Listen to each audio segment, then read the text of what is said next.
Hello kids, in this video I am going to discuss exercises related to language given at the end of the chapter. This is Jodie's phone. Question number 1 is about reported speech. Here are some questions in indirect speech. Put them into reported speech. इसके लिए आपको कुछ rules सीखना पड़ेगा. सबसे पहले अगर आपका सेंटेंस इंटरोगेटिव है तो आपको सेड को आस्क में चेंज करना होगा.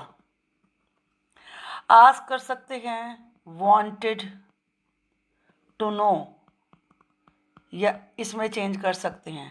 ये हुआ रूल नंबर 1. रूल नंबर 2 क्या हुआ? अगर आपके सेंटेंस में क्वेश्चन वर्ड नहीं है, दो तरह के क्वेश्चंस होते हैं, यू नो दिस. कुछ में क्वेश्चन वर्ड होता है, why are you crying, what is this, where are you going. कुछ ऐसे होते हैं जो यस नो टाइप होते हैं, जैसे will you go with me, can I take your pen. तो ऐसे ये भी यस नो टाइप है. तो ऐसे सेंटेंसेस में हमें इफ़ या वेदर लगाना होता है. देन नंबर 3 क्या करना होता है? जो इंटरोगेटिव सेंटेंस होता है उसमें आप जानते हैं कि सब्जेक्ट हेल्पिंग वर्ब के पीछे दिया हुआ होता है, लेकिन हमें इसे असर्टिव में चेंज करना होता है. असर्टिव का मतलब पहले सब्जेक्ट आएगा और इसके बाद वर्ब आएगी. यू पहले आएगा और अब ये जो भी टेंस इसमें दिया है, डू, वांट, तो आप ये जानते हैं कि ये प्रेजेंट इंडेफिनिट टेंस है, तो इसे पास्ट टेंस में बदलना होगा. ये एक सिंपल सा रूल है. जितने भी प्रेजेंट टेंस हैं वो पास्ट में जाते हैं, और पास्ट इंडेफिनिट यानी कि जिसे सिंपल पास्ट कहते हैं, और या फिर पास्ट कॉन्टिन्यूस, ये परफेक्ट में जाते हैं. और फ्यूचर टेंस में विल और शैल को केवल बदलना होता है, वो वुड बन जाता है, वुड या शुड. तो चलिए अब हम इसको करते हैं कि ये वाला सेंटेंस कैसे चेंज होगा. इसमें सबसे पहले हमें पेनी आस्क्ड इफ लगाना होगा. अब हमें सब्जेक्ट को आगे लाना है. सब्जेक्ट हमेशा चेंज होता है जिसको बात कही जा रही है. अब आप इसमें do you really want it son, अपने बेटे से बात कर रहे हैं, तो हमें पहले तो यहाँ पर ये सन लगाना होगा कि उन्होंने अपने बेटे से पूछा. यहाँ पे कोमा है, do you really want it son, तो यहाँ पे हम लगाएंगे हिज सन. इसके बाद हम इफ लगाएंगे. अब यू चेंज होता है जिसको बात कही जा रही है, जो रिपोर्टिंग स्पीच का ऑब्जेक्ट होता है. यहाँ पे ऑब्जेक्ट है सन, सन के लिए आएगा ही, तो ही लगाएंगे. अब ये इंटरोगेटिव सेंटेंस जैसा कि मैंने आपको बताया असर्टिव में चेंज होता है. असर्टिव में सेकंड फॉर्म का यूज़ होता है पास्ट टेंस में. जितने भी प्रेजेंट टेंस है सारे पास्ट में जाते हैं. सिंपल प्रेजेंट सिंपल पास्ट में जाएगा, तो वांट का बन जाएगा वांटेड. अब डू की तो कोई जरूरत ही नहीं है, तो ये हमें यूज़ नहीं करना है. और इट की जगह हम दैट भी लगा सकते हैं, और इट का इट भी रहने दे सकते हैं. तो हमारा सेंटेंस क्या बना? Penny asked his son if he wanted that, और लास्ट में हमें फुल स्टॉप लगाना होता है. क्वेश्चन मार्क को चेंज कर देते हैं. Now we will see the next sentence. Melville said will he ride back with me, क्या वह मेरे साथ ही आएगा? तो मिलवील से हम शुरू करेंगे. मिलवील सेड को आस्क में बदलेंगे, इसके बाद इफ लगाएंगे. अब ही थर्ड पर्सन, तो चेंज ही नहीं होता, केवल फर्स्ट पर्सन और सेकंड पर्सन ही चेंज होते हैं. इनके जो प्रोनाउन होते हैं, थर्ड पर्सन के प्रोनाउन नहीं चेंज होते, तो ही का ही रहेगा. जैसा कि मैंने कहा था कि सब्जेक्ट नंबर 1 पर आता है, फिर वर्ब जाती है. और फ्यूचर टेंस में केवल हमें विल का वुड बनाना होता है. He would ride back with मी. अब मी को हम देखते हैं. मी होता है फर्स्ट पर्सन. आप ये याद रखिए, आई, मी, माई और वी, अस, आर, ये बदलते हैं बात को कहने वाले के हिसाब से जो रिपोर्टिंग स्पीच का सब्जेक्ट होता है।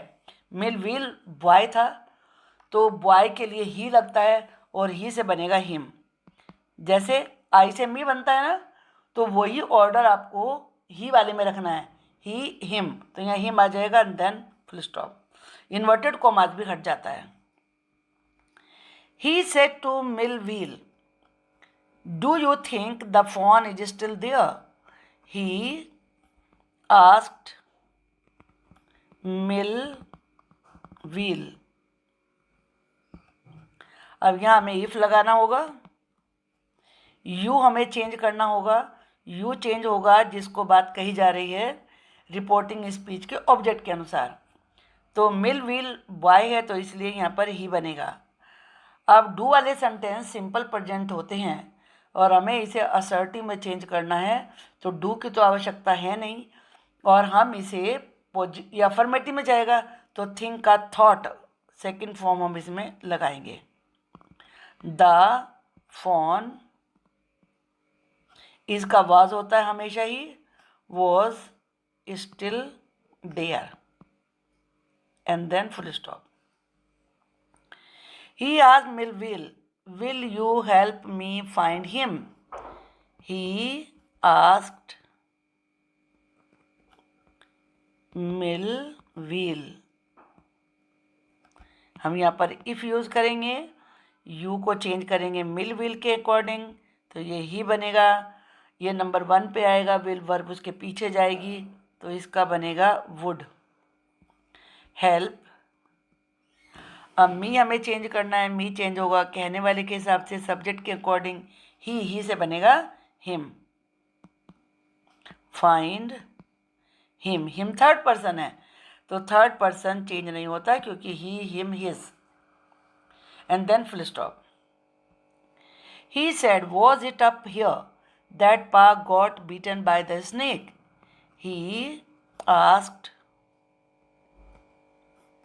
if, it चेंज नहीं होगा यहाँ पर, it was को चेंज करते हैं had been में। if it, अगर आप चाहें तो it को that में चेंज कर सकते हैं। it had been up, here का there बनता है, that पा, जो पास्ट टेंस होता है पास्ट इंडेफिनिट, ये पास्ट परफेक्ट में जाता है यानी कि सेकंड फॉर्म है तो हैड प्लस थर्ड फॉर्म लगाना होगा। तो गॉट की जगह होगा had got beaten by the snake and then full stop. यहाँ सॉल्यूशन लिखे हुए हैं, आप इनको यहाँ से भी करने के बाद मैच कर सकते हैं। क्वेश्चन नंबर 2, से whether the verb in each sentence below is transitive और इंट्रांजिटिव। आपने ग्रामर के सेक्शन में भी पढ़ा होगा कि वर्ब दो तरह, मतलब वैसे तो 4 तरह की होती हैं, linking verb, auxiliary verb, transitive verb, intransitive verb. यहाँ केवल 2 की ही बात हो रही है, ट्रांजिटिव एंड इंट्रांजिटिव। पता कैसे लगाएं? पता लगाने का तरीका देखो, यहीं लिखा है, ask yourself what about the verb. Verb में क्या लगाइए? जैसे I wrote a letter, wrote में क्या लगाइए, क्या लिखा? लेटर। तो अगर रिप्लाई मिल रहा है और वो वर्ब के पीछे होना चाहिए तब, और अगर कुछ वर्ब में ऑब्जेक्ट पर्सन होता है तो तब आपको हु लगाना पड़ेगा, वट के बजाय हु लगाएंगे। तो अगर जवाब मिलता है तो वो वर्ब ट्रांजिटिव कहलाती है, नहीं मिलता तो इंट्रांजिटिव। मेरी बात ध्यान में से सुननी है कि व्हाट के जवाब जो आएगा, हु का जो जवाब आएगा, वो जवाब वर्ब के पीछे होना चाहिए, वर्ब के आगे नहीं। आगे वाला सब्जेक्ट होता है, जो वर्ब के पीछे होता है वो होता है ऑब्जेक्ट। जो जवाब आएगा क्या लगा के या किसको लगा के, और जो सब्जेक्ट होता है वो वर्ब से आगे होता है। तो अगर क्या का जवाब वो वर्ड आ रहा है जो कि वर्ब से पहले लिखा है तो वो वर्ब नहीं मानी जाएगी ट्रांजिटिव। चलिए अब प्रैक्टिस करते हैं, ध्यान से देखिए। Jody then went to the kitchen, went गया, अब हमें या तो क्या लगाना था, अब क्योंकि इसमें पर्सन तो है नहीं, तो किसको लगाने का तो कोई मतलब नहीं है, क्या लगाएंगे। वेंट गया, क्या गया, यहाँ पे कोई जवाब नहीं आ रहा, किचन ने जवाब, तो ये क्या कहलाएगी, इंट्रांजिटिव, इंट्रांजिटिव कहलाएगी ये। अब द फोन वोबल्ड आफ्टर, वोबल्ड का मतलब डगमगाते हुए चलना, तो वोबल्ड क्या चला। अब क्या का जवाब क्या आ रहा है, फोन चला, लेकिन ये सब्जेक्ट है, ये ऑब्जेक्ट नहीं है। जो वोबल्ड का क्या का जवाब है पीछे होना चाहिए था, तो इसलिए ये भी इंट्रांजिटिव है। अब हम शॉर्ट में लिखेंगे, यू फाउंड हिम, फाउंड ढूंढा, तुमने उसे ढूंढा, ढूंढा किसे ढूंढा है, हिम को ढूंढा, उसे, तो ये कहलाएगी ट्रांजिटिव, क्योंकि इसमें किसको का जवाब मिल गया। ही पिक्ड इट अप, उसने उसे उठाया, पिक्ड उठाया, क्या उठाया, इट को उठाया, तो ये ट्रांजिटिव है। ही dipped his fingers in the milk, उसने अपनी फिंगर मिल्क में डुबोई, क्या डुबोई, क्या का जवाब क्या है, हिज फिंगर्स, उंगलियां डुबोई, तो ये ट्रांजिटिव है। इट ब्लीटेड फ्रेंटिकली एंड बटड हिम, इसमें दो पार्ट हैं, अब दोनों की वर्ब को अलग अलग चेक करेंगे। ब्लीट का मतलब क्या होता है, मैं की जो आवाज़ करते हैं एनिमल्स, बकरी करती है, डियर करते हैं, तो वो पागलों की तरह से ब्लीट कर रहा था, ब्लीट किया, क्या का जवाब, क्या किया, नहीं है, किसको किया, नहीं है, तो ये वाला जो पार्ट है ये इंट्रांजिटिव वर्ब है इसमें।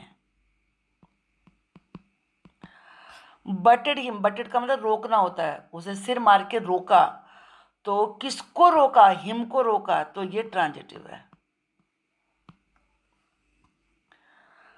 The phone sucked it's finger, सक का मतलब चूसना होता है, फोन ने उसकी फिंगर्स को सक किया, क्या सक किया, उसके फिंगर्स को, तो ये ट्रांजिटिव है।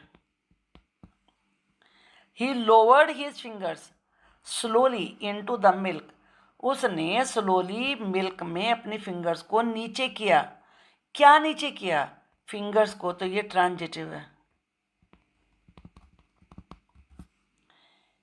It stamped it's small hoops impatiently, बेचैन होकर उसने अपने छोटे छोटे खुरों को पटकना शुरू किया, क्या पटका, अपने स्मॉल हूप्स, तो ये ट्रांजिटिव है। बहुत सिंपल तरीका है ये, कभी मिस्टेक नहीं होगी आपकी।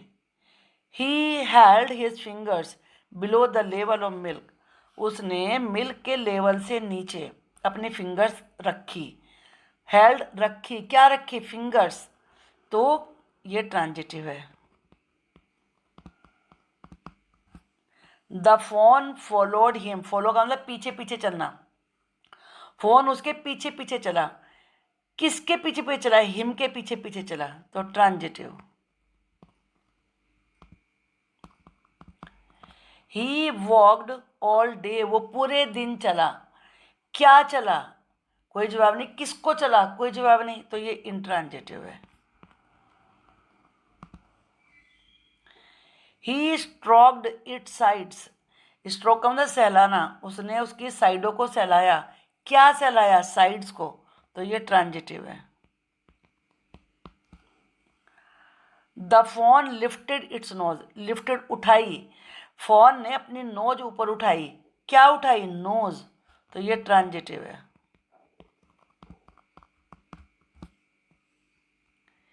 इट्स लेग्स हंग लिम्पली, उसकी लेग्स लटक गई, लिम्पली बिल्कुल लंगड़ाते बेजान होकर, तो क्या लटक गया, टांगे, टांगे तो सब्जेक्ट है, ये तो नहीं होगा, किसको लटका, किसको का जवाब कोई है ही नहीं, तो ये इंट्रांजिटिव है। यहाँ सॉल्यूशन दिए हैं, आप यहाँ से भी इनको चेक कर सकते हैं। आई होप कि आपको अच्छे से ये समझ में आ गया होगा कैसे इनडायरेक्ट में चेंज करते हैं और कैसे ट्रांजिटिव और इंट्रांजिटिव वर्ब की पहचान करते हैं। It's very very important. Video अच्छी लगी है तो सब्सक्राइब जरूर करिए, लाइक करिए और मुझे कमेंट बॉक्स में लिख के बताइए कि आपको और क्या समझना है। Thank you.